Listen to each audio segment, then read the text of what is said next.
este minuto. Entonces, después de la anomia o la falta de control del poder político tras el parlamentarismo y la creación de la Constitución del 25, hasta el año 38 no hay mucho que, no es que no haya mucho que decir, pero no se concreta, hay una suerte, como decía, de anomia, de deriva, a falta de proyecto político, por decirlo en simple. ¿Ya? Y el proyecto político, podríamos decir, quien retoma esta conducta o esta decisión política son los gobiernos radicales. ¿Ya? Se llaman radicales, aunque en realidad hay más partidos asociados, se crea lo que se llama una suerte de frente nacional antes, ¿ya? Hay comunistas, hay socialistas, hay algunos que hoy día podríamos conocer como demócratas cristianos, pero en ese entonces todavía no existe la democracia cristiana, y, pero están todos encabezados por el Partido Radical, que es la cabeza de la lista. Entonces, para contextualizar, acontecimiento, el estallido de la Segunda Guerra Mundial ocurre el 39, ¿cierto? Aguirre Cerda hasta el 38, está el terremoto de Chillán del 39, y bueno, como decíamos, se desintegra el Frente Popular y aparece con fuerza ya este partido político que podríamos decir que tiene la herencia del Frente Popular, que es el gobierno radical. Algunas características: el Estado es el motor de la economía, considerando, entre otras razones, la triste experiencia del año 29 con la caída abrupta de los mercados, con la caída de Wall Street, y el país más afectado, aunque ustedes no lo crean, el país más afectado de la crisis del 29 fue precisamente Chile, a nivel mundial, ¿ya? Porque además de eso coincidió con que el salitre dejó de ser un recurso apetecido por los mercados, ¿ya? Entonces ocurren dos cosas: una crisis global y también una crisis local. Bueno, ¿qué características también tiene? Expansión de la educación, como dice su lema más arriba: gobernar es educar. La organización popular, un robustecimiento de los grupos sindicales, y otro elemento importante es la preocupación de la soberanía antártica. Y en el caso del fin de su periodo es bien triste la historia porque él muere de tuberculosis en el año 41 y por lo tanto no puede llevar a cabo todo su proyecto. Luego, quien toma la posta es Juan Antonio Ríos, que va del 42 al 46, también radical. Él dice: gobernar es producir, y empieza poco a poco a tener un cariz industrializable el país. ¿Ya? Es la primera industria de acero que se crea, la CAP, Compañía de Acerera del Pacífico, la Organización Industrial del Petróleo, el plan de electrificación, la creación de Endesa y de muchísimas otras empresas estatales que, como veremos más adelante, después con la dictadura, después del golpe de Estado y la dictadura, son todas privatizadas a precios ridículos, y muchos de los nuevos ricos que hoy día dominan y controlan Chile son personas que precisamente se adjudicaron estas empresas a precio de remate, cuando no había muchas posibilidades de decir esto es ilegal, ¿no? Entonces, lo planteo como algo súper relevante porque lo que estamos poniendo en discusión hoy día, en este minuto, con esto de la nueva constitución, decimos, bueno, a lo mejor queremos un nuevo modelo. El modelo en realidad no es tan nuevo porque nosotros fuimos en algún momento un país con intenciones de industrializarse, ¿ya? Bueno, el fin del periodo, lamentablemente, es de un retiro por enfermedad y divisiones internas en la alianza de gobierno. Y por último, Gabriel González Videla, que del 46 al 52, él vive la posguerra, y esto es re importante decirlo porque él vive lo que se llama la Guerra Fría, ¿ya? Y esto es un elemento a considerar por el comportamiento político que él va a tener. Acontecimiento: gran efervescencia social, persecución a los militantes comunistas por la presión de Estados Unidos, ¿cierto? Al Partido Comunista se le proscribe como tal, es lo que se llama la famosa ley maldita, porque evidentemente el Partido Comunista tiene una simpatía por la Unión Soviética, y la Unión Soviética está en un conflicto ideológico y político con Estados Unidos en, como decía hace un rato atrás, la Guerra Fría. Bueno, y uno de los elementos, podríamos decir, de los efectos colaterales que va a tener Chile y también América Latina con la industrialización va a ser una inflación creciente, ¿ya? Vamos a tener países que además van a tener algunas conductas bien irresponsables, como empezar a imprimir más billetes, y a sobrecalentar la economía. La gente empieza a consumir más y más y más y más, que es un poco lo que nos va a pasar en este minuto, y no digo porque estar en contra del retiro, pero con lo que va a ocurrir y ya ocurrió con el primer retiro de la AFP y va a ocurrir con el segundo, es que va a haber una gran cantidad de dinero que no es tanta para la realidad de las personas, quiero ser súper respetuoso con eso, pero decir que no ha habido mucha plata en estos meses y de pronto va a aparecer mucha plata, lo más probable es que vaya a haber consumo de distinto tipo, ¿ya? Computadores principalmente y no televisores de plasma, como dijo por ahí de manera bastante infortunada una ministra, mucho en tecnología porque hay que sobrevivir a esta situación de pandemia y uno que otro arreglo en la casita, ¿cierto?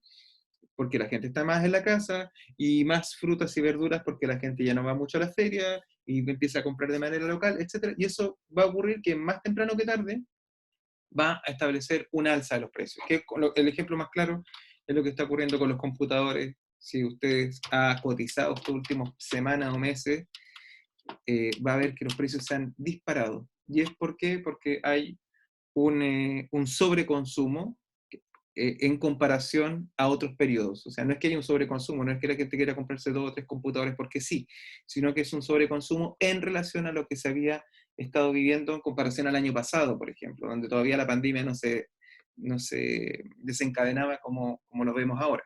¿Ya? Entonces la inflación es un punto que no hay que dejar de considerar porque nos va a perseguir durante lo que veamos en los próximos minutos. ¿Eh?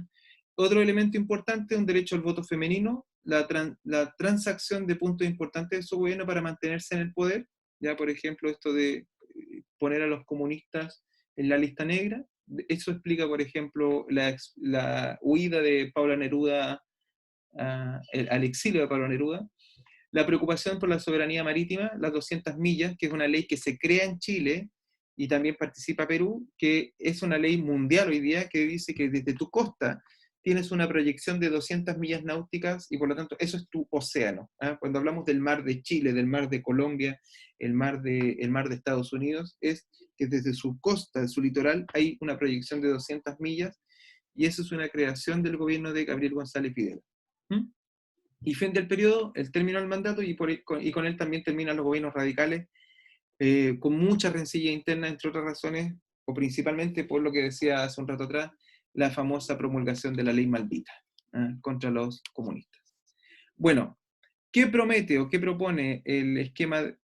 Aparece un elemento industrializable, de industrialización súper fuerte que es el modelo EASY. ¿Ya? Eh, ¿Qué significa el modelo EASY? Que es la industrialización va a sustituir a la importación. ¿Y por qué se hace eso? Porque al industrializar tú vas a tener un mayor impacto en la creación de mano de obra. ¿Ya? Por lo tanto va a haber más empleos, como dice acá, sustituir importación y generar empleo. ¿Ya? Y eso requiere dinero, industria, recursos y trabajo. ¿Y para qué se desarrolla la industria? Para producción de bienes como vestuario, muebles, láminas de acero, industria de celulosa, que elabora papel, entre otras tantas cosas. ¿Mm? Perdón, aquí esta no es la que yo estaba buscando. Se lo voy a tener que compartir por acá. Denme un minutito, que quiero mostrarle algo que creo que es súper relevante mostrar. ¿Sí? Lo subí en el PPT del aula virtual.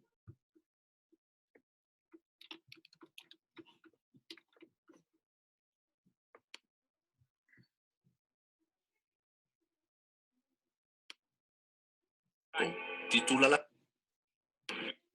Perdón. Denme un minutito y...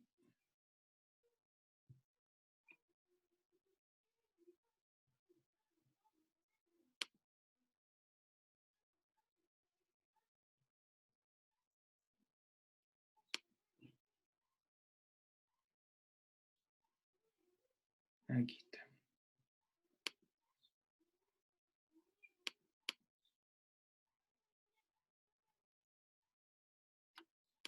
Ya, ahora sí.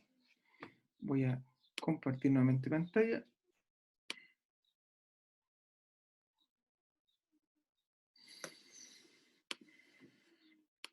Porque el que yo puse está muy bajito, no se escucha bien. Bueno, después del terremoto de Chillán, hay otro motivo para industrializar el país. Hoy en día prácticamente todos los hogares chilenos cuentan con luz eléctrica. El 60% de esa energía proviene de represas como esta. La situación era completamente distinta hacia fines de los años 30, cuando la mayoría de los chilenos se alumbraba con velas. El terremoto de Chillán tuvo graves consecuencias, pero también impulsó la industrialización del país y con ello la masificación de este milagro que es la luz eléctrica. En los alrededores de las ciudades, acentuando así las diferenciaciones sociales. En mi concepto, el empleado y el obrero deben vivir en el interior de las ciudades, de manera que la clase trabajadora se sienta como un componente social tan digno y respetable. Tras el terremoto, Aguirre Cerda obtiene facultades extraordinarias y en abril de 1939 crea la Corporación de Fomento de la Producción Corfo. Más tarde pone en marcha un plan de electrificación. Así nacería la Empresa Nacional de Electricidad, Endesa. Atención, rubias y morenas, escuchen todas este refrán. Sintonicen todas esta radio. Es la época en que los artefactos eléctricos empiezan a masificarse en los hogares chilenos. La radio se transforma en la gran ventana que nos conecta con el mundo. Producto de la guerra, las telas importadas se escasean. Nacen las primeras textiles y los chilenos concurren a sastres y modistas. Se impone el llamado estilo utilitario y la naciente industria nacional es capaz de producir 90.000 zapatos baratos que sustituyen a la tradicional chalaila con planta de neumáticos.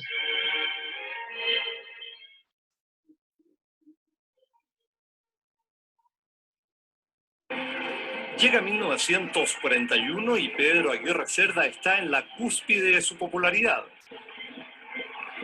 Como buen radical, es amante de la buena mesa, practica la conversación y es un fumador empedernido. No sabe que una cruel enfermedad se ha alojado en su cuerpo. El presidente Aguirre Cerda sufría una de las enfermedades más devastadoras de la primera mitad del siglo, la tuberculosis. Gracias al descubrimiento y la aplicación masiva de antibióticos y vacunas, esta enfermedad se ha podido controlar. Hoy el 99% de los niños chilenos es vacunado al momento de nacer y se calcula que solo unas 300 personas mueren en el país cada año víctimas de esta enfermedad. La situación era completamente diferente a principios de los años 30 y de hecho entre 1900 y 1932 más de 200.000 personas murieron en Chile víctimas del bacilo de Koch. Fíjese que la tisis era en esa época un cáncer contagioso. Así que usted tenía un pariente con tisis, su marido, su madre, su padre o un hijo, tenía que tener toallas especiales, cubiertos especiales, platos especiales, o recluirlo en algún sanatorio. Yo en mi familia hay 3 muertos de tuberculosis. Un chico de 18 años, una chica de 18 años y otra chica de 17 años de la tuberculosis. La tuberculosis era sentencia de muerte. Por aquellos días aún no llegan los antibióticos a Chile y los tuberculosos son aislados en sanatorios cordilleranos. Al presidente se le acaba rápidamente el tiempo. Su dolencia lo obliga a dejar el gobierno y el 25 de noviembre de 1941 fallece.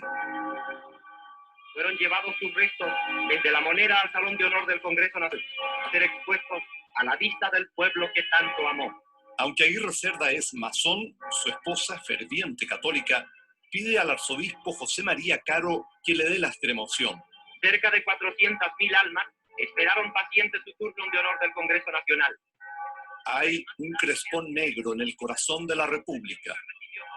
Don Pedro ha muerto, titula la prensa. 400.000 personas despiden los restos del presidente. Fueron trasladados los restos del primer mandatario a la catedral. Fue una manifestación histórica, que yo creo que como esas pocas ha habido. Era tan ferviente, era tan sincero, la unidad de todos en torno a un hombre que montó con un respaldo obrero, campesino, y rompió los esquemas. Una multitud, porque no hay ninguna duda que fue el presidente más querido de Chile, Pedro Aguirre Cerda. El presidente no culmina su mandato ni sus sueños. Aunque impulsa la industrialización del país y crea la Corfo, queda en deuda con la educación de los niños y con los postergados campesinos. El propio Pedro Aguirre Cerda, antes de morir, ha dicho: lo peor es que el pueblo creerá que les mentí, que los engañé para ser presidente. Todo está perdido. Ya. Quería detenerme en eso, disculpen la parte o la nota emotiva, pero como dice Pedro Aguirre Cerda, lo que acabamos de ver, él de una u otra manera, a pesar de no haber terminado su mandato, él traza un camino de muchas cosas que quedan pendientes y que otros gobiernos de otras orientaciones políticas igualmente van a tomar, ¿ya? Entonces, para ello, voy a seguir con lo siguiente. Acá estoy. Entonces, este proceso de industrialización, ahí está, ahí sí. Bueno, aparecen otros presidentes, como decíamos, Juan Antonio Ríos, también radical, continuó con el proceso de industrialización del país y rompió relaciones con los países del eje, como Italia, Alemania y Japón, y solo en 1945, cuando ya la guerra estaba bastante definida, le declaró la guerra a Japón. Pero él toma este legado de Pedro Aguirre Cerda y dice: gobernar es producir. Y luego, González Videla continúa también con el programa de la Corfo, se creó la refinería de petróleo de Concón, o RPC, se estableció la industria azucarera nacional IANSA, privatizada también después, y se concluyó la construcción de la Compañía de Acero del Pacífico, CAP, privatizada también años después. También se continuó con el establecimiento de centrales hidroeléctricas, se promulgó la Ley de Defensa Permanente por la Democracia, la ley maldita, que habíamos dicho dejó al Partido Comunista fuera, y en 1947 se creó la Universidad Técnica del Estado, ¿ya? Eso es otro elemento que es bien relevante. La Universidad Técnica del Estado, ¿por qué? Porque hay que industrializar. ¿Eh? Bueno, luego vuelve Carlos Ibáñez del Campo en esta situación ya como presidente electo, un segundo momento. Él lo había sido antes de los gobiernos radicales en este proceso como de anomia o anarquía que habíamos dicho posterior a 1925, y aparecen algunas cosas que van a, podríamos decir, es como la antítesis de una u otra manera de Aguirre Cerda. Dice, el gobierno, la situación económica empeoró, producto de la inflación, y se llamó una firma estadounidense, la Klein Sachs, que del 55 al 58 estuvo aquí dándole algunas recetas económicas liberales, pero muy impopulares. Estas fueron una reforma en el comercio exterior, es decir, probablemente una mayor liberalización de los productos que venían del extranjero, supresión de subsidios, porque los subsidios cuestan plata. Entonces, por ejemplo, yo producía, no sé, ampolletas, y el Estado me ponía un poquito de plata para yo producir esas ampolletas, eso se acababa. Eliminación del reajuste automático del sueldo del sector público y parte del privado, modificación del Estatuto del Banco Central y la creación del Banco del Estado de Chile, ¿ya? Y otra cosa que hace es derogar la ley maldita. Bueno, Jorge Alessandri Rodríguez, él también reparó el presupuesto e inició la construcción de obras públicas y viviendas, cambió la moneda del peso al escudo y se fijó el dólar, lo que sirvió para controlar la inflación. Para explicarlo en simple, cuando una moneda se está disparando mucho, quiere decir que está costando menos, vale menos en comparación al dólar. El dólar es como el cero, para quienes no lo tengan muy clarito. Es como si yo, cuando digo subió el dólar, bajó el dólar, en realidad el dólar siempre está más o menos igual. Lo que pasa es que tu moneda sube o baja, en realidad. O sea, si tu moneda vale, si para comprar un dólar necesitas 500 pesos, como ocurrió hace unos años atrás, unos 10 años atrás, y hoy día necesitas 770, quiere decir que hoy día tu moneda vale menos, ¿ya? Bueno, y si llegara a los 800, 900, 1000, 2000, 3000, 4000, 5000, evidentemente eso quiere decir que el dólar está muy alto o que tu moneda está muy baja y que por lo tanto para comprar un producto importado, no sé, voy a dar el ejemplo de unos zapatos, unos zapatos chinos que te podían costar 3.000 pesos, a lo mejor en el futuro te van, no sé, o 10.000 pesos, en el futuro te van a costar 100.000 pesos. Entonces, ahí hay una distorsión y por lo tanto el peso como moneda deja de ser relevante, tanto así como lo que pasa hoy día en Venezuela, que por ejemplo para comprar un kilo de pollo, por ejemplo, necesitas millones de bolívares para comprarlo. Entonces ya evidentemente no le conviene a nadie tener, no sé, andar literalmente con una maleta con billetes para comprar un pollo. Entonces, para que antes de que eso pase, él dice, voy a cambiar, sacar el escudo, poner una moneda nueva, y en el fondo es como que se resetea el sistema, para decirlo en simple. Entonces, en 1960 debía enfrentar el terremoto más devastador en el sur de Chile, el de Valdivia, y promulgó la primera ley de reforma agraria. O sea, recuerden que Pedro Aguirre Cerda había advertido que había que hacer algo con los campesinos, lo cual exigió la creación de la Corporación de Reforma Agraria, o CORA, y el Instituto de Desarrollo Agropecuario, el INDAP. Bueno, luego quien toma la posta es Eduardo Frei Montalva. ¿Qué hace él? Se dio un gran impulso a la educación creando escuelas y jardines infantiles, el uniforme igual para todos y ampliando la educación básica obligatoria a 8 años. Además, se estableció la prueba de aptitud académica. Para contextualizar, Eduardo Frei Montalva compite en estas elecciones con Salvador Allende. Salvador Allende pierde estas elecciones. Pero Eduardo Frei Montalva tiene una agenda muy transformadora, en gran parte apoyada por Estados Unidos y lo que se denominó como política exterior la Alianza para el Progreso.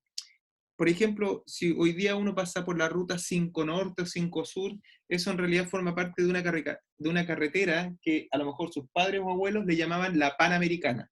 La Panamericana es una ruta financiada en gran medida con dinero de Estados Unidos, con la intención de mejorarle la vida a los latinoamericanos, ¿ya? Y la razón es muy simple: evitar la llegada de gobiernos de orientación marxista, y por lo tanto se empiezan a hacer gran parte de las reformas que en otro momento no se quisieron hacer, ¿ya? ¿Qué pasa con Eduardo Frei Montalva? Se construyen una gran cantidad de casas, una gran cantidad de escuelas, aparecen también aquí los nombres, no sé, las avenidas se empiezan a llamar John Kennedy, porque Kennedy es el que está entregando el dinero, entre otros, ¿ya? Y podríamos decir que es un gobierno bastante exitoso, ¿ya? ¿Qué otras cosas hace? Continuó con el proceso de reforma agraria, sobre el cual hubo mucha resistencia, pero Eduardo Frei lo puede hacer, como les decía, en gran medida porque el clima político internacional favorece de que ello hay que hacerlo, porque si no se hace, se puede llegar a otro gobierno que puede ser, comillas, más radical en esta misión de redistribuir la tierra. Chilenizó el cobre, adquiriendo el Estado el 51% de las acciones de las grandes minas en manos de los estadounidenses, ¿ya? Y amplió el sufragio a los analfabetos y los no videntes.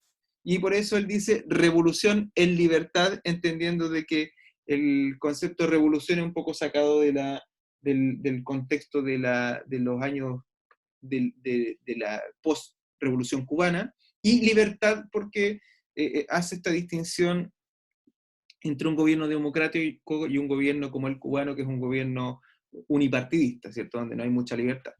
Bueno, después de eso llegamos al 70, disculpen lo rápido y lo impreciso que pueda parecer, pero solo por honor al tiempo, que hay 3 candidatos: está Allende, Tomic, que es demócrata cristiano, y Alessandri. Bueno, evidentemente el triunfo es por un estrecho margen para Salvador Allende, y en este caso no existe la segunda vuelta, como hoy día existe, y por lo tanto, tanto el Senado como los diputados debieron efectuar una elección, y esta elección ratificó el triunfo de Allende, pero a partir de un compromiso que era un acuerdo por respetar la Constitución del 25 a través de un pacto de garantías constitucionales, ¿ya? Vamos a decir que la Constitución del 25 es la que más tiempo duró y la que mejor salud tuvo hasta precisamente 1980, cuando se cambia por la dictadura. Bueno, la UP, o la Unidad Popular o Socialismo a la Chilena, para decir muy en simple el diagnóstico que tienen del país, dice: Lo que ha fracasado en Chile es un sistema que no corresponde a las necesidades de nuestro tiempo. Chile es un país capitalista, dependiente del imperialismo, dominado por sectores de la burguesía estructuralmente ligados al capital extranjero, que no pueden resolver los problemas fundamentales del país, los que se derivan precisamente de sus privilegios de clases, a los que jamás renunciarán voluntariamente. Por eso lo digo, porque en el fondo está la esencia del concepto de lucha de clases. Principales acciones: la ley para la nacionalización del cobre. Ya las empresas extranjeras no tienen participación, sino que pierden la propiedad. Y también la ley de reforma agraria, lo que permitió acelerar la expropiación de grandes latifundios. Ahora, esta reforma agraria a Allende le trajo muchos problemas, porque fue un proceso extraordinariamente acelerado, y dentro de su coalición, el MIR, por ejemplo, y el Partido Socialista, tuvo podríamos decir, estuvo en constante tensión con la presidencia, ¿ya? Por pedirle, exigirle ir más rápido, ¿ya? Podríamos decir que el partido más fiel a Allende y más democrático en ese contexto, y que trató de no saltarse la Constitución, fue el Partido Comunista. ¿Mm? Bueno, ¿qué ocurre? Antes de la llegada de Allende, hay un plan por derrocarlo, y esto que estoy mostrando acá, y que van a ver ustedes, es de hace unas 2 semanas atrás, cuando yo preparé esto, justo apareció algo que en realidad mucha gente sabe hace mucho tiempo, y otra gente que lo sabe, pero no lo reconoce, que es la participación de Estados Unidos desde antes de el triunfo de Allende, para luego desembocar en el golpe de Estado. Los documentos desclasificados por el Archivo de Seguridad Nacional norteamericano muestran detalladamente cómo la administración de Richard Nixon operó para interferir en el proceso democrático de nuestro país. 50 años han pasado desde la reunión en la que el entonces presidente de Estados Unidos, Richard Nixon, ordenó en solo 20 minutos impedir que Salvador Allende asumiera el poder en Chile. Una serie de documentos publicados por el Archivo de Seguridad Nacional norteamericano, denominados La Opción Extrema, derrocar a Allende, analizaban los supuestos, las ventajas y las desventajas de un golpe militar en Chile. Yo no tendré un término despectivo contra el señor Nixon, mientras el señor Nixon respete al presidente de Chile. Si una vez más van a hacer tabla rasa de la autodeterminación y de la no intervención, se van a encontrar con una respuesta digna de un pueblo y de un gobernante. Un plan que terminó con el golpe de Estado el 11 de septiembre de 1973 y que comenzó antes del triunfo electoral de Allende. Era la primera vez que se elegía a un presidente marxista en el mundo. Entonces era una experiencia muy importante, una experiencia inédita. Y había por todos los medios que hacer que fracasara. Tras la elección de Allende, Estados Unidos planificó 2 alternativas. Una era la fórmula Frei-Montalva, que pretendía que el expresidente manejara el golpe, opción descartada al darse cuenta de que no contarían con su respaldo. El gobierno del presidente Richard Nixon ya había señalado que no iba a tolerar que un gobierno marxista, otro más, ¿no es cierto?, tomando en consideración lo que estaba pasando en Cuba, lo que había pasado en Cuba, surgiese en la esfera de influencia de los Estados Unidos. La segunda opción era la fórmula del caos, para crear un clima de golpe y dar al ejército los argumentos para tomarse el poder.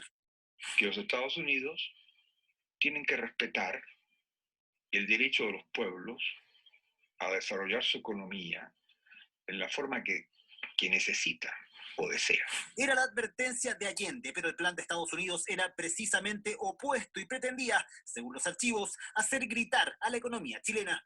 Y la vía chilena, el socialismo, como la llamó el presidente Allende, la Unidad Popular, tenía éxito.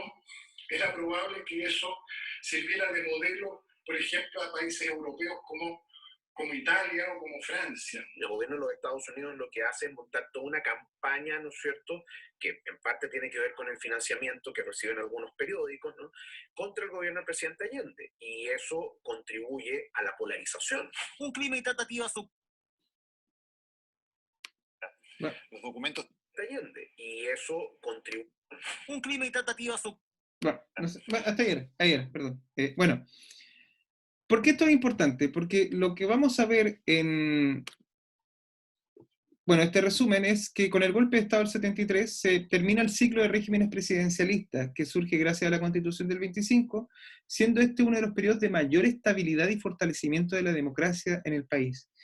El golpe de Estado que ocurre en Chile evidentemente tiene un impacto a nivel nacional, pero a nivel internacional también, porque era como poco probable, o más que poco probable, era,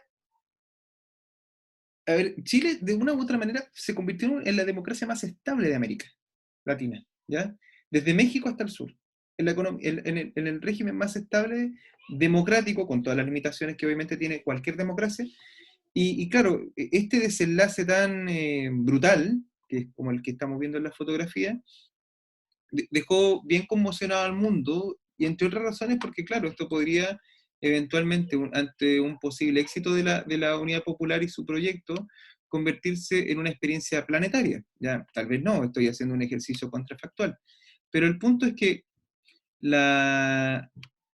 como el Chile como lo conocíamos desaparece y empieza a construirse otro país, ¿ya?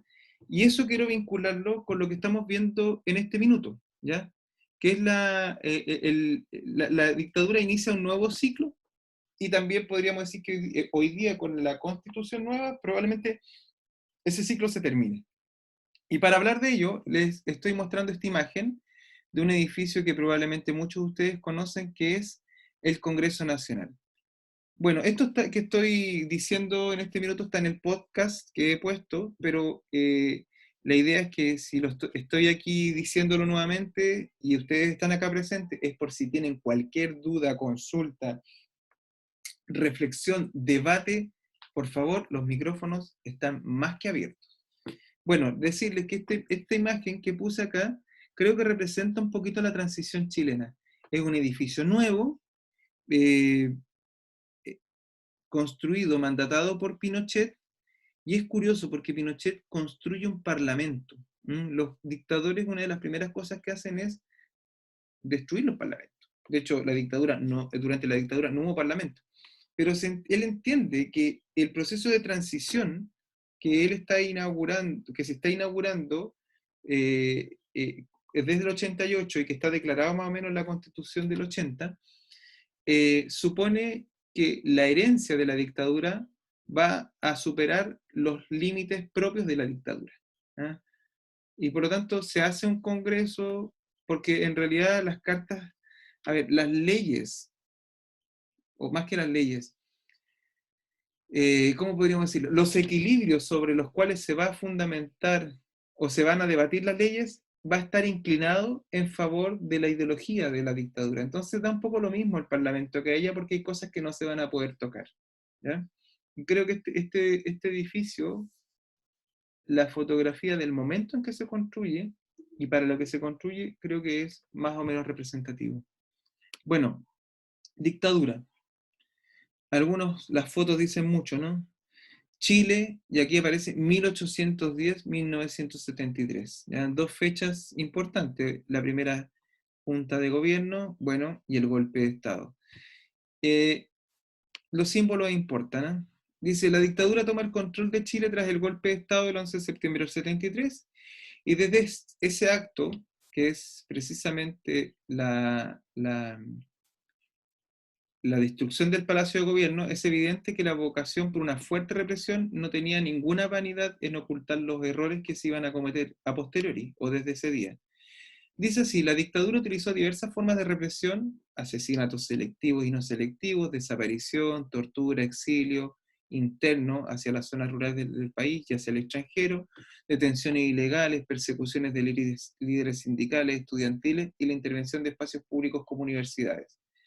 No obstante, es necesario reconocer que hay una parte importante de Chile que apoya el golpe de Estado y la consecuente dictadura, pues el proceso revolucionario de Allende ha terminado abruptamente con una grave crisis económica, como nosotros más o menos lo advertimos hace un rato atrás, cuando se declara que hay que hacer gritar a la economía chilena. La dictadura llega a algo que es bien importante, con una promesa de restaurar el orden.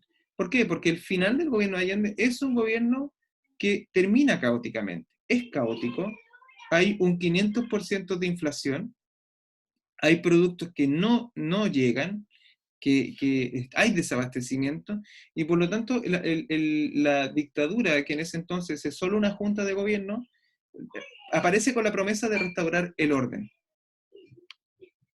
Bueno, yo aquí esto lo voy a dejar ahí disponible en el aula virtual, no lo vamos a poder ver por un tema de tiempo, no quiero alargarme demasiado, pero todos los documentos y videos que están acá ustedes que pueden presenciar corresponden a televisión extranjera. Muchos de estos videos los acabamos de ver hace muy poco tiempo, hay algunos que ustedes probablemente nunca han visto, porque evidentemente en la censura no hay mucho que mostrar, por lo único que se muestra es la voz oficial.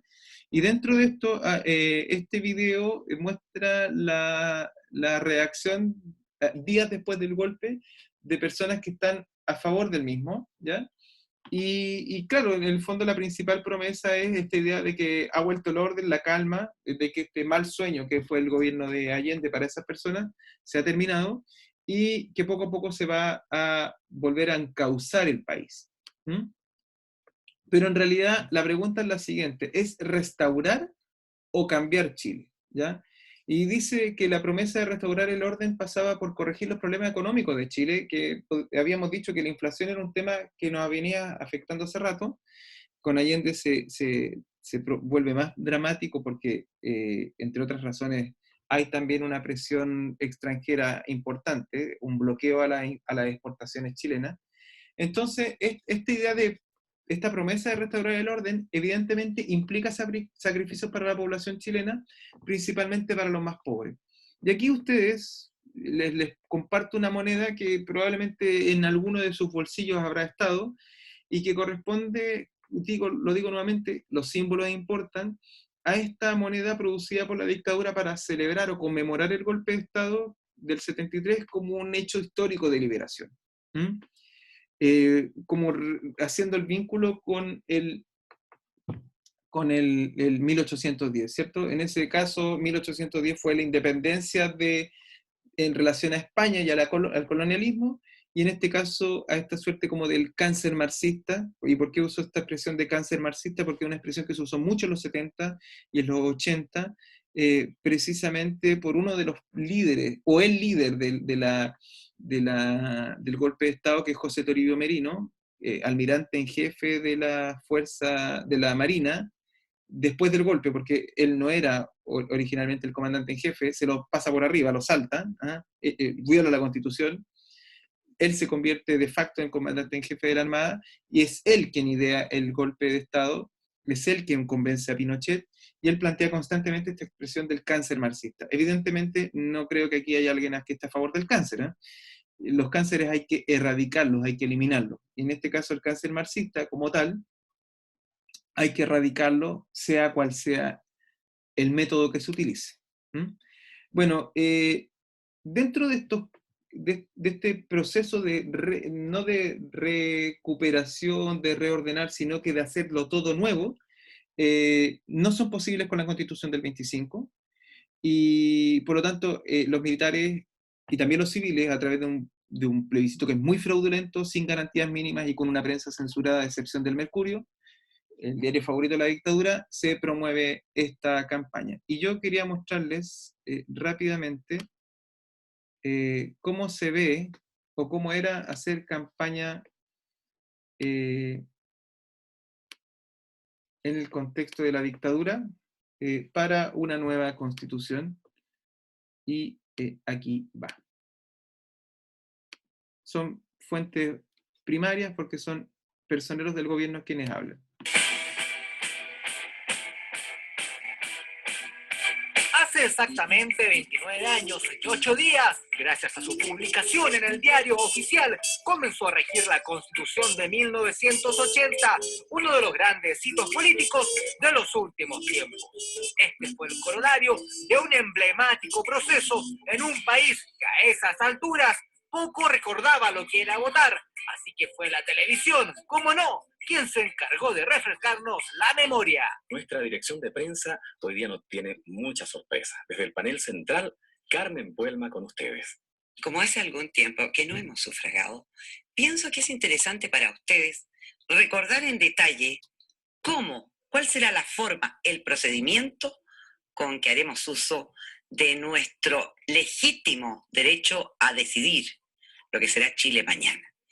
Usted lo primero que tiene que hacer en el día de hoy es tomar su carnet de identidad, aunque esté vencido, aunque esté viejo, y concurrir a cualquier local que usted estime conveniente.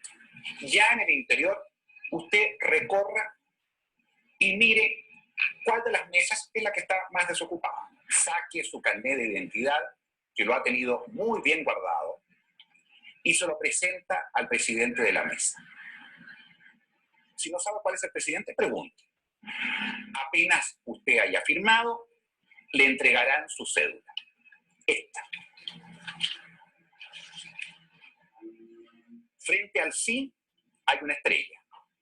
Frente al no hay un círculo. Para usted marcar su preferencia, debe trazar una raya vertical sobre la raya que está al lado del sí o del no.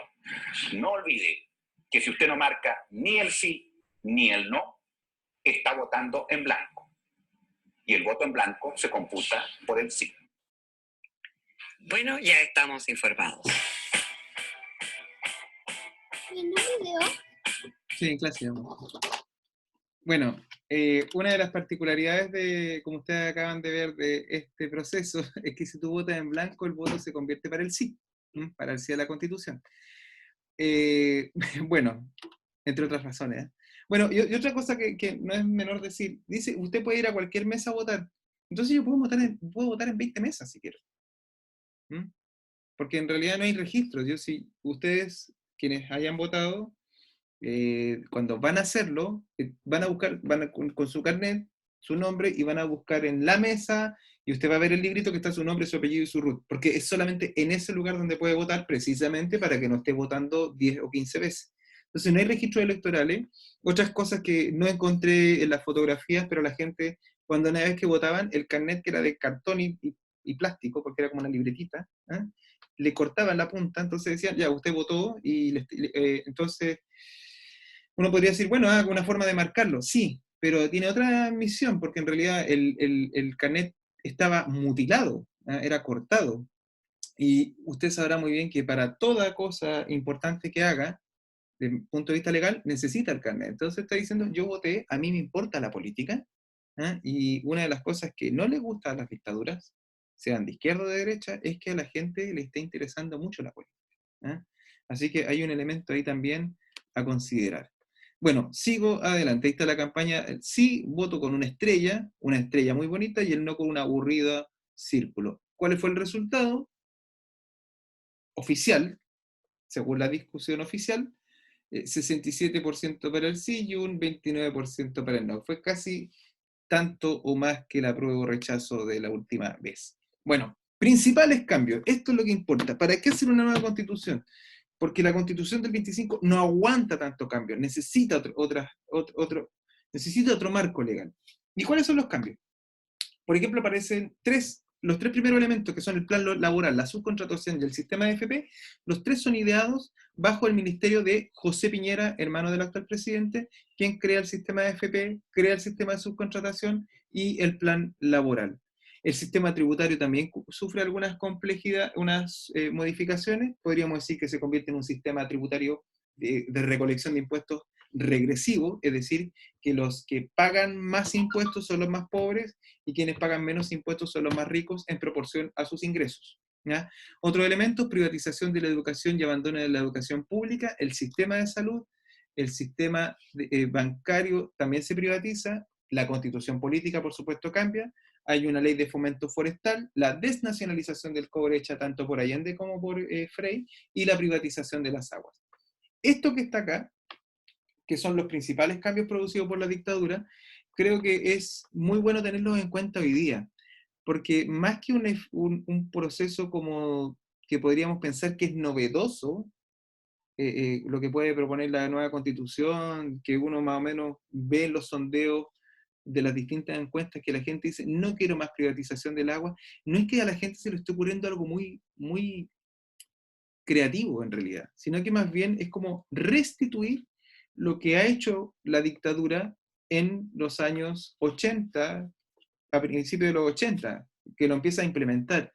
Entonces, aquí un elemento importante es considerar el texto El Ladrillo, que está escrito por los Chicago Boys, entre ellos Hernán Vigi, Joaquín Lavín y muchos otros más, y el prólogo es de un profesor llamado Sergio de Castro. Sergio de Castro luego se convierte en ministro de Hacienda de Pinochet, y dice más o menos así esto: se produce un matrimonio entre represión política y militar y la libertad del mercado para producir cambios profundos que superan la idea original de restauración. El ladrillo quiere cambiar a Chile. El Estado deja de tener una participación importante, como la había más o menos planteado desde Aguirre Cerda hasta Allende, y para cambiar un Estado subsidiario, es decir, permite un hábitat para el mercado, pero no participa de él. Las empresas estatales casi desaparecen en su totalidad, y la promesa es saltar al éxito económico y al desarrollo. Sin embargo, después de 10 años de dictadura, del 73 al 83, esto no ocurre. Es más, a principios de los años 80, una grave crisis económica golpea a Chile, y quienes más sufren son los más pobres, ¿ya? Pero el ladrillo tiene una cuestión que es bien interesante. Si ustedes han visto el documental que se llama Chicago Boys, que es de la Carola Fuentes, si lo pueden hacer, véanlo. Este libro es redactado por los Chicago Boys, y primero se lo van a presentar a Jorge Alessandri para las elecciones del año 70. Los Chicago Boys se fueron en 1956, los primeros Chicago Boys, porque hicieron un convenio entre la Universidad Católica de Santiago y la School of Business of Chicago, ya la Escuela de Negocios de Chicago, para que estos becarios se fueran allá a estudiar economía liberal bajo el patrocinio de Milton Friedman, que es como el gran promotor del neoliberalismo, pero el padre es Friedrich von Hayek, un austriaco. ¿Ya? Bueno, cuento corto.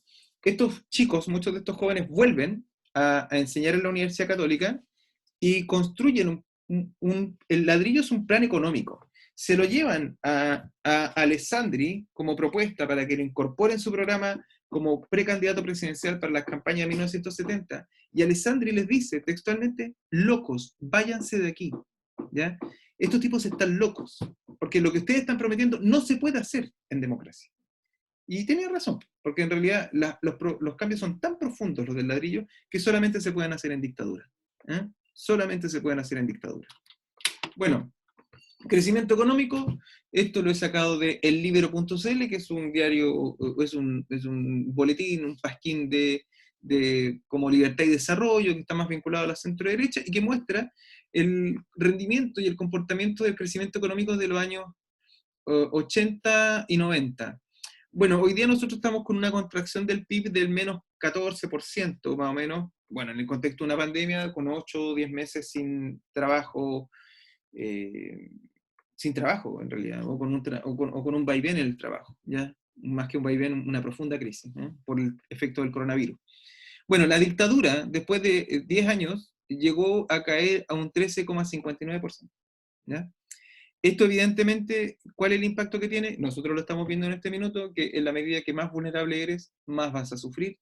El comercio informal va a aparecer con más fuerza, y bueno, y una larga historia. Aquí he dejado para ustedes, no lo voy a poder ver por tiempo, un reportaje que hace la televisión canadiense que se llama Chile, el miedo se acabó, y que muestra precisamente el drama de la pobreza en medio del contexto de la crisis económica del año 82, y ahí aparece una señora llorando cuando los ve a ellos y se da cuenta que son reporteros extranjeros y que no son del régimen, y se pone a llorar y dice: tuve que vender el refrigerador para poder comprar comida, ¿ya?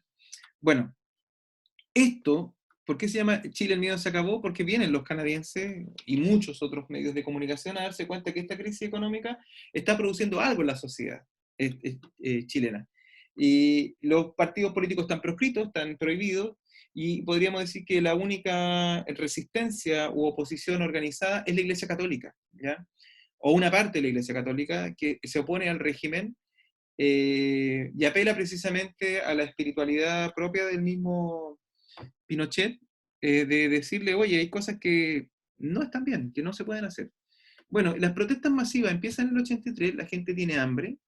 Hay una expresión que es muy típica de esa época que dice: morir luchando, de hambre ni cagando.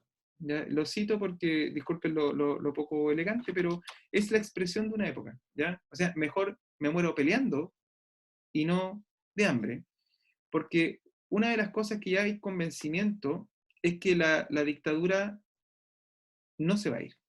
Después de 10 años de haber cambiado la Constitución, te das cuenta que los militares no vinieron a restaurar el orden, entendiendo a Allende como una suerte de accidente de la historia, sino que más bien a fundar un país nuevo. Entonces, como dice acá, aunque se pensó originalmente como una acción limitada, sus efectos fueron sorprendentes, ya que no solo protestaron los mineros del cobre en el año 83, sino que se sumaron de forma espontánea sectores amplios de la sociedad civil. Las protestas cundieron inconteniblemente y el panfleto se transformó en una herramienta fundamental para poder llevarla a cabo. El pinochetismo también recurrió a esta forma de propaganda tanto para llamar a contramanifestaciones como para organizar sus propias demostraciones de fuerza. ¿Y por qué el panfleto es muy interesante, muy importante como recurso? Porque es barato de producir, y porque su distribución es más o menos segura. Se utiliza, tú vas caminando por la calle y los tiras, ¿cierto? O lo dejas en las ventilaciones del metro en caso de Santiago, y el metro cuando pasaba, con el empuje del aire, también hacía que estos panfletos, o flyers, como pueden llamarle hoy día, se pudieran distribuir sin que se viera que lo estaba distribuyendo. Bueno, para hacerse una idea, entre el 11 y el 12 de agosto del 83, entre esos 2 días, las protestas terminaron con 29 muertos, 29 civiles muertos. Para hacerse una idea. Sé que hay algunos panfletos del año 83, 86, Chile para libertad, trabajo, paro nacional, joven uniformado, por tu honor, por tu patria, abandona a Pinochet, por el derecho al trabajo, por un salario justo, etc. Dice, los panfletos fueron uno de los medios favoritos en contra de la dictadura para organizarse, y principalmente, como decía ahí, su bajo precio y su fácil distribución en las calles permitían evitar a la policía secreta, a la CNI o Central Nacional de Inteligencia, y a la censura de la comunicación oficial. Bueno, hay otra forma también de manifestarse o de resistir a Pinochet, que es menos pacífica, que es la resistencia armada. Por una cuestión de tiempo no lo voy a hacer, pero está disponible en el aula, por eso está el link también ahí, que es que hay un atentado contra Pinochet en el año 1986. Este acto falla, porque precisamente el dictador sobrevive, y esto tiene un impacto bien interesante, porque pone en riesgo, a ver, en el año 86, antes del conflicto, antes del atentado, la dictadura está en una grave crisis de legitimidad. Bueno, obviamente todas las dictaduras están en crisis de legitimidad, pero aquí es más grave porque hay protesta, hay gente en la calle que en el fondo le está dando lo mismo si la van a matar o no. Van y están dispuestos a hacerlo, ¿ya? Y esto, Pinochet resiste al ataque, sobrevive y le da una suerte de impulso, ¿eh? Se crea una suerte de mito de que Pinochet es, digámoslo en la práctica, en ese minuto es invencible, es inmortal, no le va a pasar nada. De hecho, lo dice el video que van a ver acá, cuando lo quieran revisar, le lanzan un cohete, el cohete choca contra la ventana de su auto, contra donde está él con su nieto, y el rocket, el cohete le choca, pero no explota, ¿ya? Entonces se construye todo este mito basado en ese hecho. Bueno, la Constitución del 80 había definido una ruta que era un plebiscito para el año 88, o en algún momento en realidad, no lo dice con tanta claridad, para ver si se quiere más Pinochet, 8 años más, a través con la aparición de un Congreso. Por eso el Congreso se construye antes, ¿cierto? En el 90 ya está en el cambio de mando, cuando le pasan la banda presidencial, Pinochet se la pasa a Elwin. Bueno, eso es el 90, pero se supone que un edificio de tan envergadura debe, me imagino, no me imagino, yo era chico cuando lo construían, toma unos 3, 4, 5 años más o menos mínimo para su construcción. Entonces estaba en vista hacer un Congreso, y por lo tanto, si ganaba la opción sí, continuaba Pinochet por 8 años más con un Congreso, y se aplicaba la Constitución del 80. Y si ganaba el no, en el 88, se convocaba inmediatamente al año siguiente a elecciones presidenciales nuevas, y siempre, eso sí, bajo la Constitución del 80. En la izquierda, o más que en la izquierda, en los grupos disidentes a la dictadura, porque ahí también hay personas de derecha que votan por el no, existe esta disyuntiva de, bueno, ¿y qué claridad hay de que Pinochet haga un plebiscito y respete los resultados? Por lo tanto, dentro de la izquierda más dura, por decirlo así, hay una división, hay un clivage, hay un cisma entre aquellos que van a apostar por esta opción política pacífica, institucionalizada, bajo la Constitución del 80, y otros que van a tomar el Camino de la Vía Armada, como el Frente Patriótico Manuel Rodríguez, entre otros, o también divisiones dentro del Partido Socialista. Bueno, ¿qué ocurre? Está el plebiscito del 5 de octubre del 88. Pinochet, el 30 de agosto, 5 semanas antes de que la ciudadanía se pronunciara en el plebiscito, Pinochet fue designado por los comandantes en jefe de las Fuerzas Armadas como el candidato único que representaría al gobierno militar en la consulta ciudadana. Entonces, la pregunta del sí y el no era si queremos más régimen, y ese régimen debía estar encabezado por alguien. Y el 30 de agosto, la Junta Militar decide que el candidato por el sí tiene que ser Pinochet. Bueno, ese fue el mejor favor que le pudieron haber hecho a la campaña del no. Porque si había algo que unificaba al no, era Pinochet. Si hubiese sido otro candidato, tal vez hubiesen existido algunas cuantas dudas. Entonces, Pinochet ya llevaba en ese entonces 15 años en el poder y eran 8 años más de Pinochet, por lo tanto, no era muy difícil pensar de que la resistencia contra esa imagen o contra cualquier figura que se aperna en el poder tantos años iba a ser fuerte. Bueno, para ese entonces no existía la inscripción automática y había que ir a inscribirse, matricularse, por decirlo así, decir yo me doy mi RUT, Pedro Pacheco, 15 millones y algo, y me inscribo y tenía que ir al lugar de inscripción y ahí me definían cuál era mi mesa y mi lugar. Bueno, eso lo hizo el 92% de todas aquellas personas que podían votar. Eso es enorme, una cantidad enorme. Bueno, y en ese contexto, algunos a lo mejor habrán visto la película del no y algunos de sus padres se lo habrán comentado tal vez, me imagino que los que votaron por el no, que hay una campaña que es una que dura 15 minutos para la opción sí y 15 minutos para la opción no. Y esa campaña, la calidad de la campaña es diametralmente muy distinta. La campaña del no es una campaña muy buena desde el punto de vista comunicacional. Al principio hay muchas dudas porque se encuentra que es muy liviana para algunos, pero sí no hay duda y hay unanimidad que es una campaña con mucha esperanza. Y la campaña del sí es una campaña más bien que apela al temor, al miedo, no muy lejos de lo que fue la campaña del rechazo que acabamos de ver hace unas semanas atrás en televisión. Acá hay otro video que es de la televisión belga, y está en el contexto de la campaña del plebiscito del sí y el no. ¿Ya? Están en Arica y muestran a los jóvenes ariqueños y a las vidas de la gente en Arica en este contexto con Pinochet como candidato presidencial por el sí, ¿no? Y si lo pueden mirar, mírenlo, está re bueno, es muy interesante, insisto. Muchos de estos videos nunca se han visto en Chile, nunca lo han pasado por televisión, realmente son una joyita.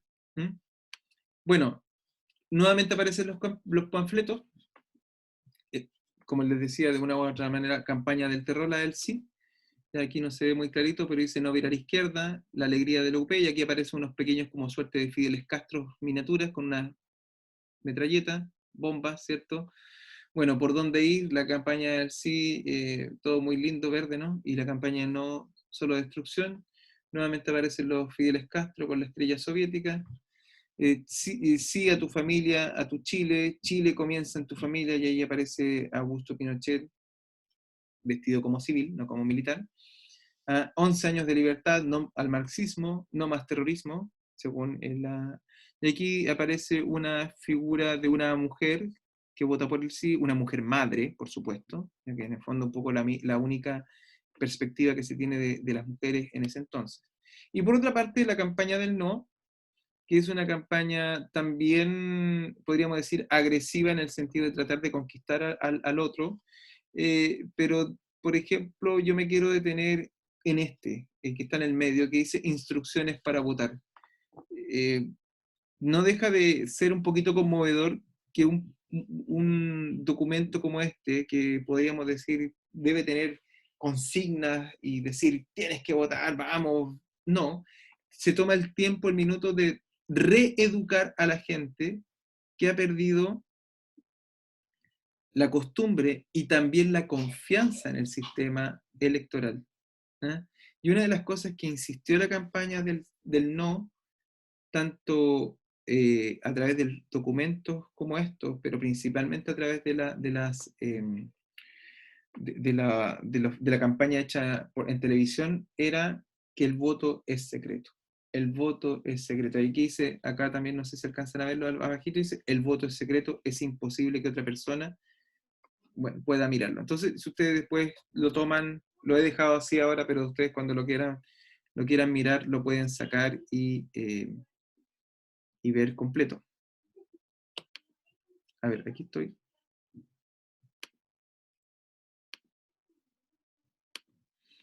Aquí estábamos. Bueno, esa es una foto del 5 de octubre de 1988, la mañana de la votación.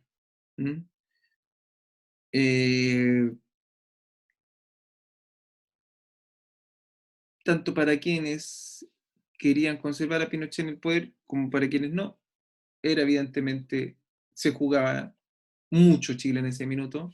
Y esa foto creo que es algo así como a las 7 de la mañana, los atochamientos que hay fuera de las escuelas para votar, es súper grande.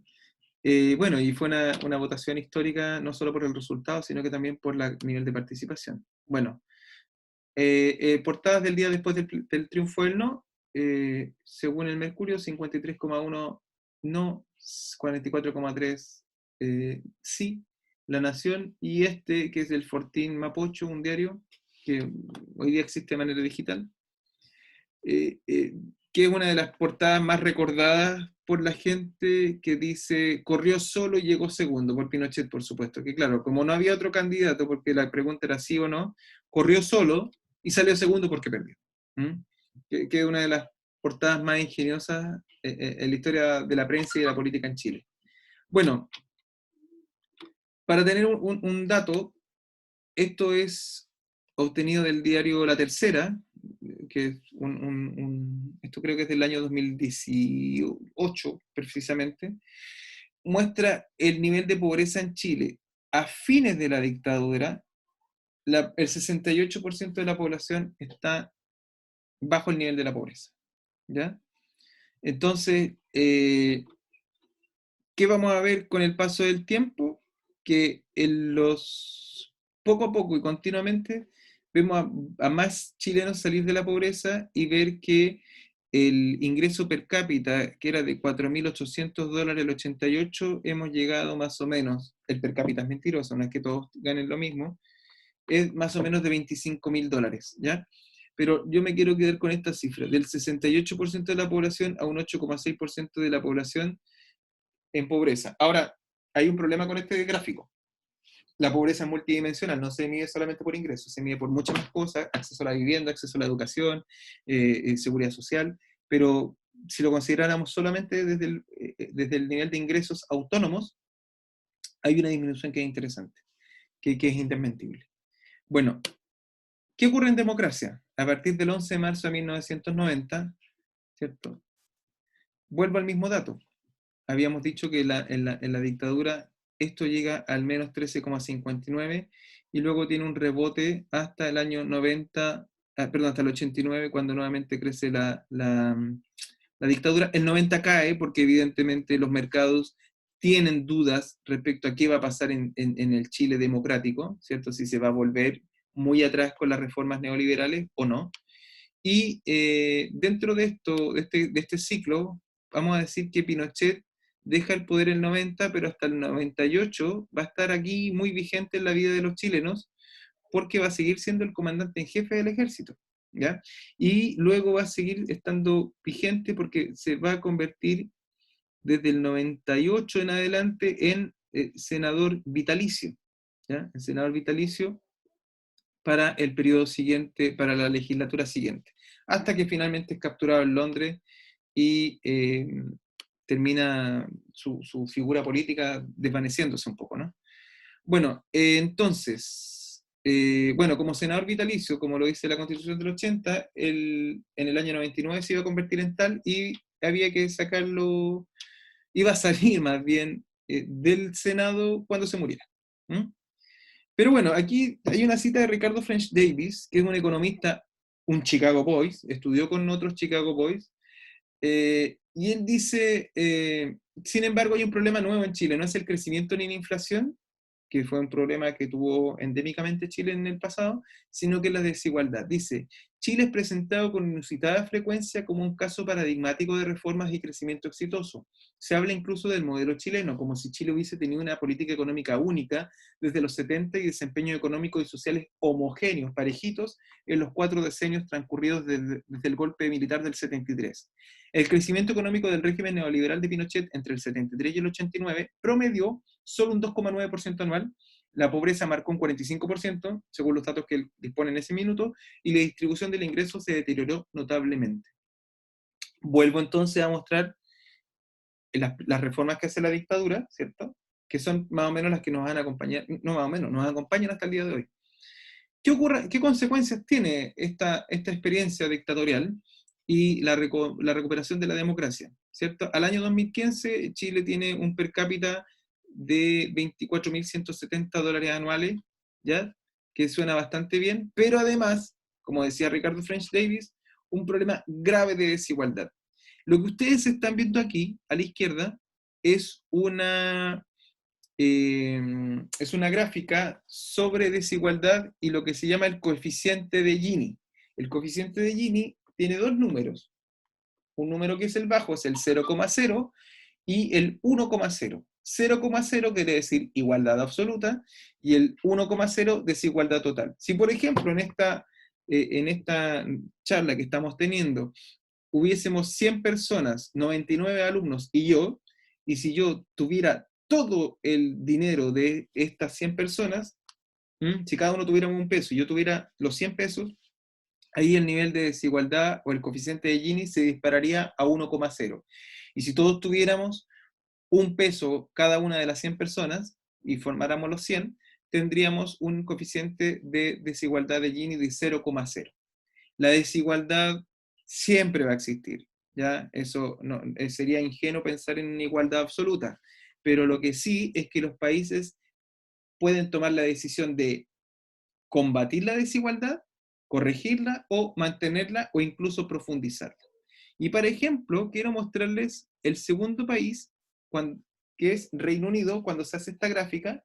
Reino Unido, antes del pago de impuestos, que está en gris, es más desigual que Chile, pero después del pago de impuestos y de servicios sociales, se convierte en un país bastante más equitativo. ¿Cómo se explica ello? Los ricos pagan más impuestos y con esos impuestos, además, se financia una educación que es pública y gratuita, se financia además un sistema de salud que es público y gratuito, ¿ya? Los medicamentos tienen un costo homogéneo en Reino Unido. Por ejemplo, si tú quieres comprar un medicamento para el cáncer, o un medicamento para el SIDA, o un medicamento para un resfrío, siempre tienes que pagar 5 libras. Es el precio estándar. Da lo mismo lo que... ¿Y cuánto quieres? Son 5 libras siempre, ¿ya? Bueno, en el caso de Chile y de México, bueno, incluso Estados Unidos, podríamos decir que antes de Trump, sí, porque él hizo una reforma tributaria en favor de los grupos con más dinero. Chile y Estados Unidos, perdón, Chile y México se sacan muy mala nota, porque la desigualdad que está antes de los impuestos, podríamos decir que después de los impuestos se mantiene y no cambia prácticamente nada. Bueno, ¿y en qué se gasta la plata la gente?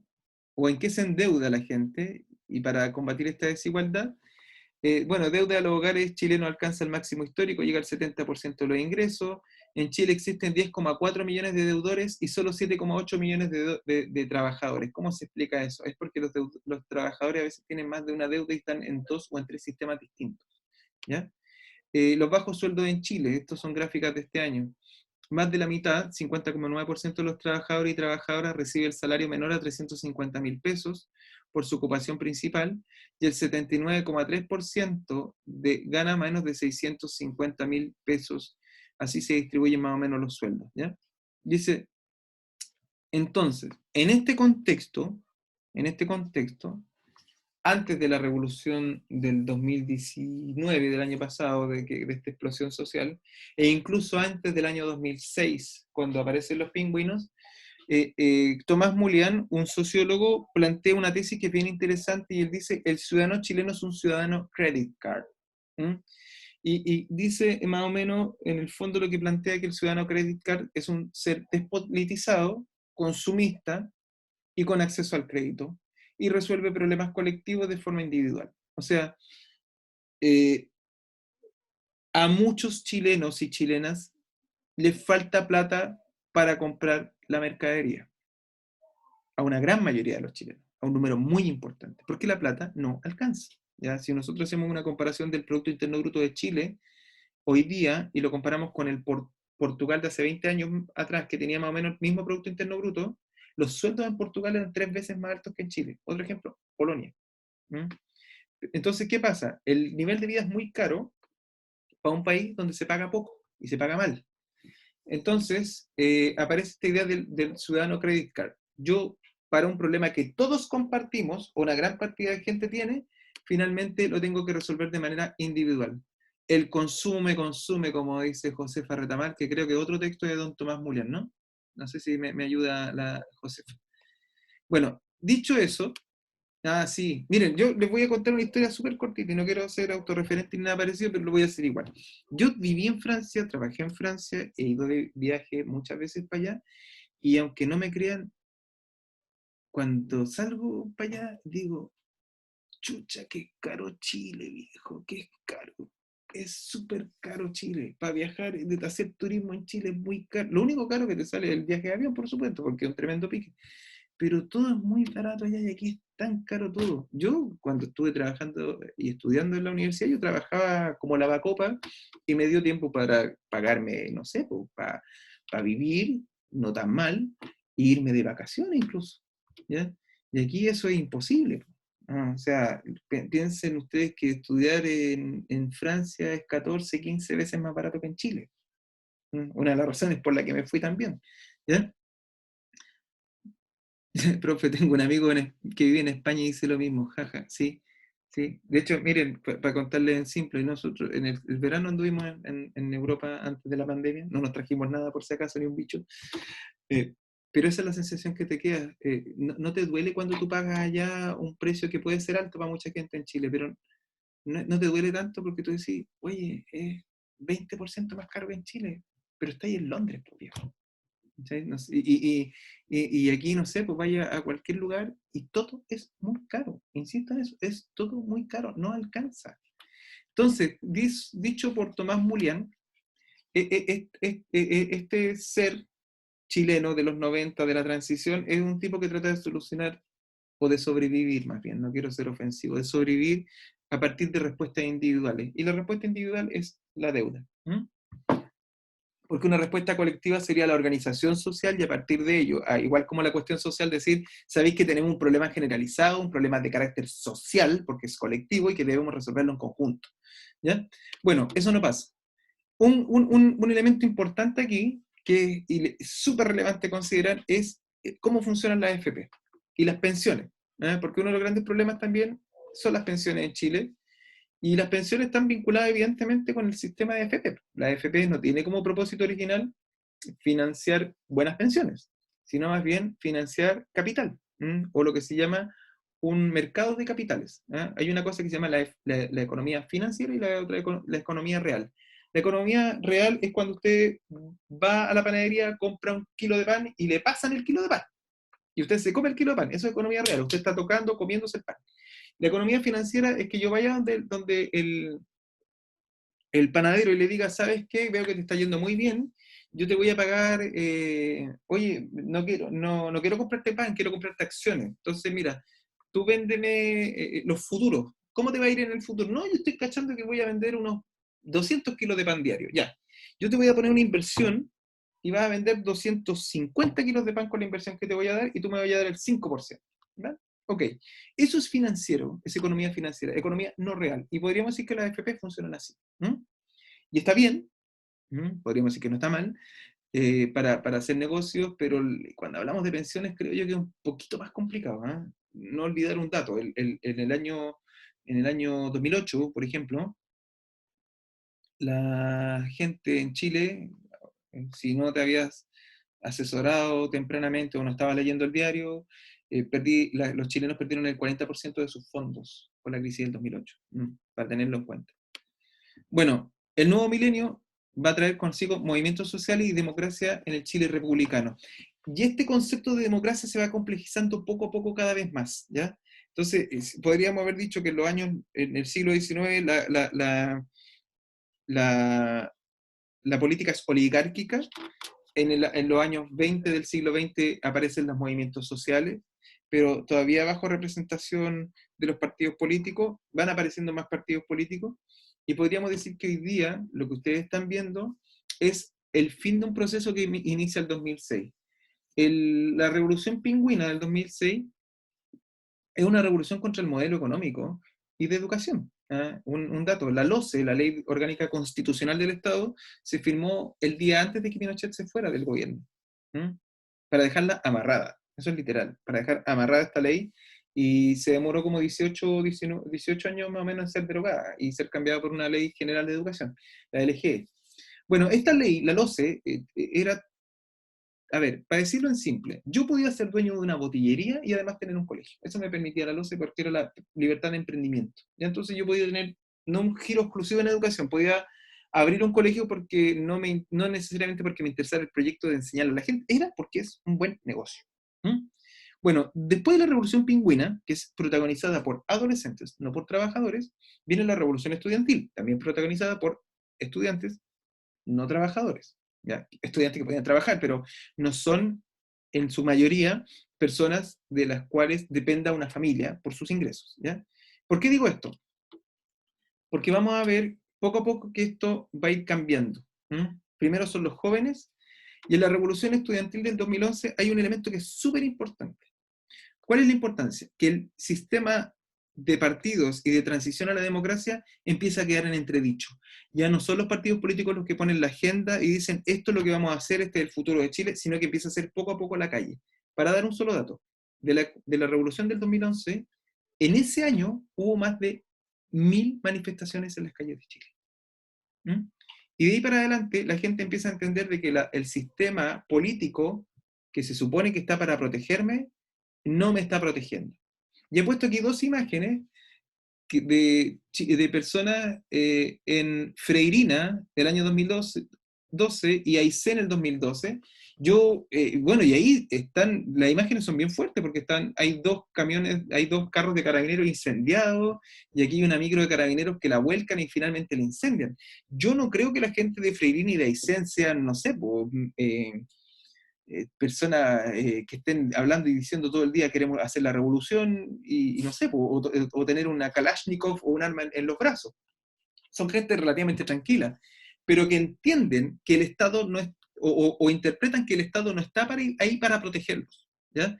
Y en 2012, el caso Freirina, un pueblito de 3.000 personas en el desierto, en la zona desértica de Chile, llegan y se instala una firma, una compañía de cerdos, AgroSuper, e instala 500.000 chanchos. Bueno, los chanchos, evidentemente, como cualquier mamífero, defecan, y para un pueblo de 3.000 personas, soportar los hedores de 500.000 chanchos haciendo caca, imagínense lo difícil que debe ser eso. La gente, bueno, hay un momento en que la planta está funcionando,